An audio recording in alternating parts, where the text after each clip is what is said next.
শ্বশুর বাড়ি যাইবার সময় নিরুপমাকে বুকে টানিয়া লইয়া বাপ আর চোখে জল রাখিতে পারিলেন না। নীরু জিজ্ঞাসা করিল, তারা কি আর আমাকে হাসতে দেবে না বাবা? রামসুন্দর বলিলেন, কেন হাসতে দেবে না মা? আমি তোমাকে নিয়ে আসব। রামসুন্দর প্রায় মেয়েকে দেখিতে যান, কিন্তু বেহাই বাড়িতে তাঁর কোনো প্রতিপত্তি নাই। চাকরগুলো পর্যন্ত তাহাকে নিচু নজরে দেখে। অন্তঃপুরের বাহিরে একটা স্বতন্ত্র ঘরে 5 মিনিটের জন্য কোনোদিন বা মেয়েকে দেখিতে পান, কোনোদিন বা দেখিতে পান না। কুটুম্ব গৃহে এমন করিয়া তাহার অপমান তো সহ্য করা যায় না। রামসুন্দর স্থির করিলেন, যেমন করিয়া হোক টাকাটা শোধ করিয়া দিতে হইবে।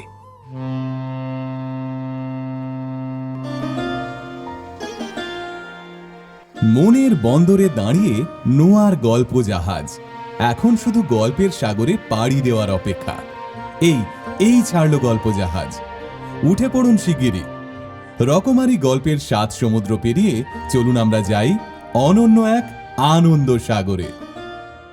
নোয়ার গল্প জাহাজ। শুনবেন দেনা পাওনা, রচনা রবীন্দ্রনাথ ঠাকুর, পাঠ কৌশিক সেন। 5 ছেলের পর যখন এক কন্যা জন্মিল, তখন বাপ মায়ে অনেক আদর করিয়া তাহার নাম রাখিলেন নিরুপমা। এই গোষ্ঠীতে এমন শৌখিন নাম ইতিপূর্বে কখনো শোনা যায় নাই। প্রায় ঠাকুর দেবতার নামই প্রচলিত ছিল। গণেশ, কার্তিক, পার্বতী তাহার উদাহরণ। নিরুপমার বিবাহের প্রস্তাব চলিতেছে। তাহার পিতা রামসুন্দর মিত্র অনেক খোঁজ করেন, কিন্তু পাত্র কিছুতেই মনের মতো হয় না। অবশেষে মস্ত এক রায়বাহাদুরের ঘরের একমাত্র ছেলেকে সন্ধান করিয়া বাহির করিয়াছেন। উক্ত রায়বাহাদুরের পৈতৃক বিষয়াশয়ে যদিও অনেক হ্রাস হইয়া আসিয়াছে, কিন্তু বনেদি ঘর বটে। বর পক্ষ হইতে 10,000 টাকা পণ এবং বহুল দান সামগ্রী চাহিয়া বসিল। রামসুন্দর কিছুমাত্র বিবেচনা না করিয়া তাহাতেই সম্মত হইলেন। এমন পাত্র কোনো মতে হাতছাড়া করা যায় না। কিছুতেই টাকার জোগাড় আর হয় না।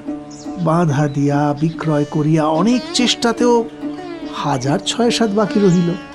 এদিকে বিবাহের দিন নিকট হইয়া আসিয়াছে। অবশেষে বিবাহের দিন উপস্থিত হইল।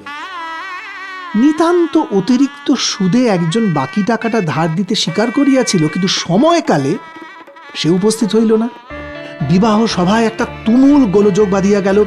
রামসুন্দর আমাদের রায়বাহাদুরের হাতে পায়ে ধরিয়া বলিলেন, শুভ কার্য সম্পন্ন হইয়া যাক, আমি নিশ্চয় টাকা শোধ করিয়া দিব।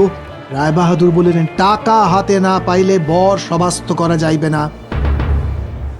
এই দুর্ঘটনায় অন্তঃপুরে একটা কান্না পড়িয়া গেল।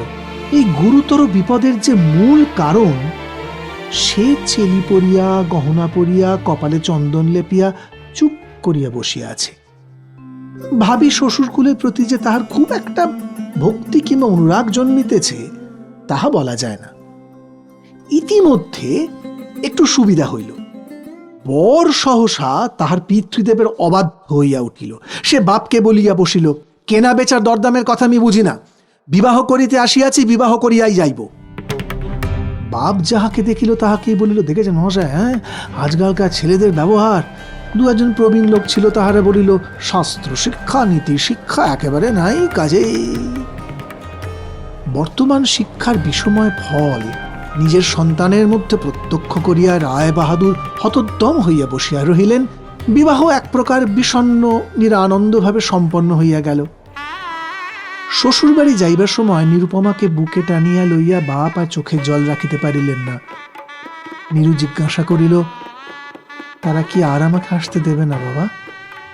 রামসুন্দর বলিলেন, কেন হাসতে দেবে না মা? আমি তোমাকে নিয়ে আসব। রামসুন্দর প্রায় মেয়েকে দেখিতে যান, কিন্তু বেহাই বাড়িতে তাঁর কোনো প্রতিপত্তি নাই। চাকরগুলো পর্যন্ত তাহাকে নিচু নজরে দেখে। অন্তঃপুরের বাহিরে একটা স্বতন্ত্র ঘরে 5 মিনিটের জন্য কোনোদিন বা মেয়েকে দেখিতে পান, কোনোদিন বা দেখিতে পান না। কুটুম্ব গৃহে এমন করিয়া তাহার অপমান তো সহ্য করা যায় না। রামসুন্দর স্থির করিলেন, যেমন করিয়া হোক টাকাটা শোধ করিয়া দিতে হইবে। কিন্তু যে ঋণ ভার কাঁধে চাপিয়াছে, তাহারই ভার সামলানো দুঃসাধ্য। খরচপত্রে অত্যন্ত টানাটানি পড়িয়াছে এবং পাওনাদারদের দৃষ্টিপথ এড়াইবার জন্য সর্বদাই নানান রূপে হীন কৌশল অবলম্বন করিতে হইতেছে। এদিকে শ্বশুর বাড়িতে উঠিতে বসিতে মেয়েকে খোঁটা লাগাইতেছে। পিতৃগৃহের নিন্দা শুনিয়া ঘরে দ্বার দিয়া অশ্রু বিসর্জন তাহার নিত্যক্রিয়ার মধ্যে দাঁড়াইয়াছে। বিশেষত শাশুড়ির আক্রোশ আর কিছুতেই মেটে না। যদি কেহ বলে, আহা কি শ্রী, বউয়ের মুখখানি দেখলে চোখ জুড়াইয়া যায়, শাশুড়ি ঝঙ্কা দিয়া উঠিয়া বলে, শ্রী তো ভারী, যেমন ঘরের মেয়ে তেমনি শ্রী। এমনকি বউয়ের খাওয়া পড়ার যত্ন হয় না। যদি কোনো দয়াপরতন্ত্র প্রতিবেশিনী কোনো ত্রুটির উল্লেখ করে, শাশুড়ি বলে, ওই ওই ওই ঢের হয়েছে। অর্থাৎ বাপ যদি পুরা দাম দিত তো মেয়ে পুরা যত্ন পাইত। সকলেই এমন ভাব দেখায় যেন বধূর এখানে কোনো অধিকারী নাই, ফাঁকি দিয়া প্রবেশ করিয়াছে। বোধ হয় কন্যার এই সকল অনাদর এবং অপমানের কথা বাপের কানে গিয়া থাকিবে, তাই রামসুন্দর অবশেষে বসত বাড়ি বিক্রয়ের চেষ্টা করিতে লাগিলেন। কিন্তু ছেলেদের যে গৃহহীন করিতে বসিয়াছেন সে কথা তাহাদের নিকট হইতে গোপনে রাখিলেন। স্থির করিয়াছিলেন বাড়ি বিক্রয় করিয়া সেই বাড়ি ভাড়া লইয়া বাস করিবেন, এমন কৌশলে চলিবেন যে তাহার মৃত্যুর পূর্বে এ কথা ছেলেরা জানিতেই পারিবে না। কিন্তু ছেলেরা জানিতে পারিবে। সকলে আসিয়া কাঁদিয়া পড়িল, বিশেষত বড় 3টি ছেলে বিবাহিত এবং তাহাদের কাহারও বা সন্তান আছে। তাদের আপত্তি অত্যন্ত গুরুতর হইয়া দাঁড়াইল, বাড়ি বিক্রয় স্থগিত হইল। তখন রামসুন্দর নানা স্থান হইতে বিস্তর সুদে অল্প অল্প করিয়া টাকা ধার করিতে লাগিলেন। এমন হইল যে সংসারে খরচ আর চলে না। নীরু বাপের মুখের দিকে তাকাইয়া সব বুঝিতে পারিল। বৃদ্ধের পক্ক কেশে, শুষ্ক মুখে এবং সদা সংকুচিত ভাবে দৈন্য এবং দুশ্চিন্তা প্রকাশ হইয়া পড়িল। মেয়ের কাছে যখন বাপ অপরাধী, তখন সে অপরাধের অনুতাপ কি আর গোপন রাখা যায়? রামসুন্দর যখন বেহাই বাড়ির অনুমতিক্রমে ক্ষণকালের জন্য কন্যার সাক্ষাৎ লাভ করিতেন, তখন বাপের বুক যে কেমন করিয়া ফাটে তাহা তাহার হাসি দেখিলেই টের পাওয়া যাইত। সেই ব্যথিত পিতৃ হৃদয়কে সান্ত্বনা দিবার উদ্দেশ্যে দিন কত বাপের বাড়ি যাইবার জন্য নীরু নিতান্ত অধীর হইয়া উঠিয়াছে। বাপের ম্লান মুখ দেখিয়া সে আর দূরে থাকিতে পারে না। একদিন রামসুন্দরকে কহিল, বাবা, আমাকে একবার বাড়ি লইয়া যাও। রামসুন্দর বলিলেন, আচ্ছা। কিন্তু তাহার কোনো জোর নাই। নিজের কন্যার উপরে পিতার যে স্বাভাবিক অধিকার আছে তাহা যেন পণের টাকার পরিবর্তে বন্ধক রাখিতে হইয়াছে। এমনকি কন্যার দর্শন সে অতি সংকোচে ভিক্ষা চাহিতে হয় এবং সময় বিশেষে নিরাশ হইলে দ্বিতীয় কথাটি কহিবার মুখ থাকে না। কিন্তু মেয়ে আপনি বাড়িতে আসিতে চাহিলে বাপ তাহাকে না আনিয়া কেমন করিয়া থাকে। তাই বেহাইয়ের নিকট সে সম্বন্ধে দরখাস্ত পেশ করিবার পূর্বে রামসুন্দর কত হীনতা, কত অপমান, কত ক্ষতি স্বীকার করিয়া যে 3,000 টাকা সংগ্রহ করিয়াছিলেন সে ইতিহাস গোপন থাকাই ভালো। নোট কখানি রুমালে জড়াইয়া চাদরে বাঁধিয়া রামসুন্দর বেহাইয়ের নিকট গিয়া বসিলেন। প্রথমে হাস্যমুখে পাড়ার খবর পাড়িলেন। হরে কৃষ্ণের বাড়িতে একটা মস্ত চুরি হইয়া গিয়াছে, তাহার আদ্যপান্ত বিবরণ বলিলেন। নবীন মাধব ও রাধা মাধব 2 ভাইয়ের তুলনা করিয়া বিদ্যা বুদ্ধি ও স্বভাব সম্বন্ধে রাধা মাধবের সুখ্যাতি এবং নবীন মাধবের নিন্দা করিলেন। শহরে একটা নূতন ব্যামো আসিয়াছে, সে সম্বন্ধে অনেক আজগবি আলোচনা করিলেন। অবশেষে হুঁকাটি নামাইয়া রাখিয়া কথায় কথায় বলিলেন, বেয়াই, সেই টাকাটা বাকি আছে বটে। রোজই মনে করি যাচ্ছি, অমনি হাতে করে কিছু নিয়ে যাই, কিন্তু সময়কালে আর মনে থাকে না। আর ভাই, বুড়ো হয়ে পড়েছি। এমনি এক দীর্ঘ ভূমিকা করিয়া পঞ্জরের 3খানি অস্থির মতো সেই 3খানি নোট যেন অতি সহজে অতি অবহেলে বাহির করিলেন। সবেমাত্র 3,000 টাকার নোট দেখিয়া রায় বাহাদুর অট্টহাস্য করিয়া উঠিলেন, বলিলেন, থাক বেয়াই, ওতে আমার কাজ নাই। একটা প্রচলিত বাংলা প্রবাদে উল্লেখ করিয়া বলিলেন, সামান্য কারণে হাতে দুর্গন্ধ করিতে তিনি চান না। এই ঘটনার পরে মেয়েকে বাড়ি আনিবার প্রস্তাব কাহারও মুখে আসে না। কেবল রামসুন্দর ভাবিলেন, সে সকল কুটুম্বিতার সংকোচ আমাকে তো আর শোভা পায় না। মর্মাহতভাবে অনেকক্ষণ চুপ করিয়া থাকিয়া অবশেষে মৃদু স্বরে কথাটা পারিলেন। রায়বাহাদুর কোনো কারণ মাত্র উল্লেখ না করিয়া বলিলেন, না না, সে এখন হচ্ছে না, এই বলিয়া কর্মোপলক্ষে স্থানান্তরে চলিয়া গেলেন। রামসুন্দর মেয়ের কাছে মুখ না দেখাইয়া কম্পিত হস্তে কয়েকখানি নোট চাদরের প্রান্তে বাঁধিয়া বাড়ি ফিরিয়া গেলেন। মনে মনে প্রতিজ্ঞা করিলেন, যতদিন না সমস্ত টাকা শোধ করিয়া অসংকোচে কন্যার উপরে দাবি করিতে পারিবেন, ততদিন আর বেহাই বাড়ি যাইবেন না। তারপর বহুদিন গেল। নিরুপমা লোকের উপর লোক পাঠায়, কিন্তু বাপের দেখা পায় না। অবশেষে অভিমান করিয়া লোক পাঠানো বন্ধ করিল। তখন রামসুন্দরের মনে বড় আঘাত লাগিল, কিন্তু তবু গেলেন না। আশ্বিন মাস আসিল। রামসুন্দর বললেন, এবার পূজার সময় মাকে আমি ঘরে আনবই, নইলে আমি। খুব শক্ত রকম একটা শপথ করিলেন। পঞ্চমী কি ষষ্ঠীর দিন আবার চাদরের প্রান্তে গুটিকতক নোট বাঁধিয়া রামসুন্দর যাত্রার উদ্যোগ করিলেন। 5 বৎসরে এক নাতি আসিয়া বলিল, দাদা, আমার জন্য গাড়ি কিনতে যাচ্ছিস? বহুদিন হইতে তাহার ঠেলা গাড়িতে চড়িয়া হাওয়া খাইবার শখ হইয়াছে, কিন্তু কিছুতেই তাহা মিটিবার উপায় হইতেছে না। 6 বৎসরে এক নাতিনী আসিয়া সরোদনে কহিল, পূজার নিমন্ত্রণে যাইবার মতো তাহার একখানিও ভালো কাপড় নাই। রামসুন্দর তাহা জানিতেন, এবং সে সম্বন্ধে তামাক খাইতে খাইতে বৃদ্ধ অনেক চিন্তা করিয়াছেন। রায়বাহাদুরের বাড়ির যখন পূজার নিমন্ত্রণ হইবে, তখন তাহার বধূগণকে অতি যৎসামান্য অলঙ্কারে অনুগ্রহ পাত্র দরিদ্রের মতো যাইতে হইবে। সে কথা স্মরণ করিয়া তিনি অনেক দীর্ঘ নিঃশ্বাস ফেলিয়াছেন, কিন্তু তাহাতে তাহার ললাটের বার্ধক্য রেখা গভীরতর অঙ্কিত হওয়া ছাড়া আর কোনো ফল হয় নাই। দৈন্য পীড়িত গৃহের ক্রন্দন ধ্বনি কানে লইয়া বৃদ্ধ তাহার বেহাই বাড়িতে প্রবেশ করিলেন।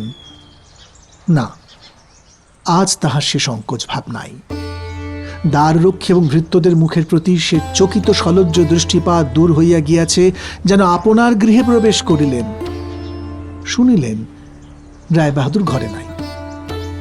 কিছুক্ষণ অপেক্ষা করিতে হইবে। মনের উচ্ছ্বাস সংবরণ করিতে না পারিয়া রামসুন্দর কন্যার সহিত সাক্ষাৎ করিলেন। আনন্দে 2 চোখ দিয়া জল পড়িতে লাগিল। বাপও কাঁদে, মেয়েও কাঁদে। 2 জনে কেহ আর কথা কহিতে পারে না। এমন করিয়া কিছুক্ষণ গেল। তারপর রামসুন্দর কহিলেন, এবার তোকে নিয়ে যাচ্ছি মা, আর কোনো গোল নাই।